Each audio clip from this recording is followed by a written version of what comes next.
다음 얘기를 하려면 2달 전 이사부터 해야 한다. 7월 초에 회사를 옮기면서 집도 옮겼다.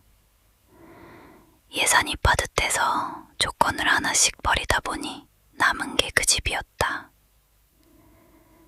역에서 버스로 도정거장, 90년대에 지은 복도식 아파트 5층, 복도 맨 끝집. 전세가 시세보다 2천 있었다. 중개인 아저씨는 50대였는데 이상하게 서둘렀다. 집은 낮에만 보여줬다. 낮이 제일 정확하다고 했다. 두꺼운 서류철을 옆구리에 끼고 다니면서 내가 뭘 물으면 서류철부터 펼쳤다. 전에 살던 사람은 어떤 사람이었냐고 하니까 사정이 생겨서 급하게 나갔다고, 대신 도배장판은 새로 했다고 했다. 나는 가격만 봤다. 계약서에 도장 찍는데 30분도 안 걸렸다. 이사 나흘째 밤에 그 여자를 처음 봤다. 야근하고 11시 반에 들어오는 길이었다. 엘리베이터에서 내려 복도를 걷는데 복도 끝, 내 현관문에서 두어 걸음 못 미친 벽 앞에 여자가 서 있었다. 벽에 이마가 닿을 것처럼 바짝 붙어서. 회색 카디건에 슬리퍼 차림이었고 뒤통수만 보였다. 웅얼웅얼 소리가 났다. 전화 하나 했는데 양손이 그냥 내려가 있었다. 옆집 사람이 좀 별난가 보다 하고 눈 안 마주치고 들어와 문을 잠갔다. 그런데 매일 있었다. 10시 넘어 들어오는 날은 어김없이 그 자리에 있었다. 낮에는 없었다. 자리도 정확히 같았다. 나중에 집 구조를 생각해보고 알았는데 여자가 붙어서 있는 그 벽은 내 안방이 복도 쪽으로 면한 벽이었다. 여자는 내 방 벽에 대고 말하고 있는 거였다. 중얼거림에는 리듬이 있었다. 화내오거다 아니라 뭘 읽는 것처럼 끊기지 않고 이어졌다. 일주일쯤 지났을 때 510호 아저씨가 재활용을 내놓으러 나왔는데 여자 어깨를 스칠 듯이 지나가면서 한 번도 쳐다보지 않았다. 그때는 무심한 양반인가 보다 했다. 7월 중순에 몸살이 났다. 에어컨 틀고 자다 얻은 몸살이었다. 반차를 내고 하루 종일 앓았다. 체온계가 38.1을 찍었다. 이불을 2장 꺼내 덮고 잤다. 부모님 걱정하실까봐 전화도 안 했고 회사에는 그냥 몸살기가 있다고만 했다. 이틀 뒤 밤이었다. 현관문 비밀번호를 누르는데 처음으로 여자의 말이 단어로 들렸다. 이불을 2장 덮고 38.2. 손이 멈췄다. 제일 먼저 든 생각은 내가 앓는 소리를 하면서 뭐라고 떠들었나 하는 거였다. 벽이 얇으니 들렸을 수도 있다. 그런데 아무리 되짚어도 재온을 소리내서 읽은 적이 없었다. 재온계는 삑 소리만 냈고 숫자는 나 혼자 봤다. 그날부터 문 앞에서 일부러 신발끈을 고쳐매면서 들었다. 전부 내 얘기였다. 그런데 오늘 일이 아니었다. 어떤 밤에는 이사 전날 얘기를 했다. 짐은 트럭 한 대라고, 커튼부터 달았다고. 어떤 밤에는 그 다음 주 얘기를 했다. 달력에 적어가며 맞춰보니까 규칙이 보였다.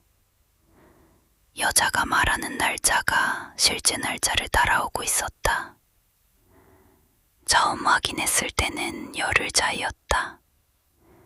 일주일 뒤에는 나흘 차이였다. 510호 아저씨를 엘리베이터에서 만났을 때 물어봤다. 밤마다 복도 끝에 서 계신 분이 몇 호분이냐고. 아저씨가 되물었다. 누구요? 여자분이요. 벽 쪽에 서 계시던데. 아저씨는 이 라인에 혼자 사는 여자가 없다고 했다. 관리사무소에서는 그런 민원이 들어온 적이 없다고 했다. 중개인 사무소에는 전 세입자 앞으로 온 우편물을 핑계로 갔다. 아저씨가 그 두꺼운 서류철을 뒤지다가 종이 한 장을 바닥에 흘렸다. 신분증 사본이었다. 여자 사진이 붙어 있었다. 아저씨는 급하게 주워놓더니 나를 잠깐 보다가 물었다. 혹시 밤에 뭐가 보여요? 벽 앞에. 며칠째냐고도 물었다. 한 달쯤 됐다고 하니까 아저씨가 서류철을 덮었다. 전에 사시던 분도 왔었어요. 다 그걸 물으러. 벽 앞에 누가 서 있다고, 며칠째인지 세고 있다고. 그분 지금 어디 계시냐고 물었다. 아저씨는 대답 대신 이렇게 말했다. 보증금은 제가 해결해 드릴 테니까 나가세요. 조용해지기 전에. 조용해지면 어떻게 되는데요? 하고 물었는데 끝까지 대답을 안 했다. 그날로 방을 빼기로 했다. 박스를 싸는 며칠 동안에도 여자는 매일 밤 있었고 간격은 계속 줄었다. 이틀 차이가 됐다가 하루가 됐다. 마지막으로 들은 밤에는 라면을 먹고 개수대에 냄비를 뒀다는 얘기를 하고 있었다. 1시간 전에 내가 한 일이었다. 그날은 불을 켜놓고 앉아서 밤을 새웠다. 이삿짐 센터는 다음날 아침으로 잡아놨고 그날 밤만 넘기면 됐다. 11시쯤 당장 필요한 짐만 캐리어에 넣고 문을 열었다. 복도가 조용했다. 여자는 있었다. 같은 자리에, 같은 자세로. 그런데 입이 움직이지 않았다. 한 달 내내 한 번도 끊긴 적 없던 소리가 없었다. 형광등 아래에 뒷모습만 세워져 있었다. 캐리어를 끌고 지나가려는데 여자의 고개가 돌아갔다. 사본에서 본 그 얼굴이었다. 그런데 물에 분 것처럼 부어 있었고 눈이 있어야 할 자리가 젖은 종이에 번진 잉크처럼 아래로 흘러내려 있었다. 입은 벌어져 있는데 아까까지 그렇게 떠들던 소리가 하나도 안 났다. 여자가 달려왔다. 슬리퍼를 신은 발이 바닥을 딛는 소리가 없는데 거리가 줄었다. 캐리어를 놓고 계단으로 뛰었다. 5층에서 1층까지 어떻게 내려왔는지 기억이 안 난다. 단지 밖 큰 길까지 뛰어서 택시를 잡았고 출발하고 나서야 뒤를 봤다. 5층 복도 형광등 아래에는 아무도 없었다. 그 집에는 다시 안 들어갔다. 짐은 이삿짐 센터가 뺐고 나머지는 중개인 아저씨가 처리해줬다. 보증금을 보내주면서 아저씨는 딱 한마디 했다. 잘하셨어요. 어디로 가냐고는 안 물었고 나도 말 안 했다. 새 집은 강 건너 반대편 동네로 구했다. 지은 지 10년쯤 된 아파트 6층이고 복도식도 아니다. 2주 동안 아무 일 없었다. 잠도 잤다. 그저께 밤에 안방 벽 너머에서 소리가 났다. 옆집 TV인 줄 알았다. 그런데 그 리듬이었다. 벽에 귀를 대니까 들렸다.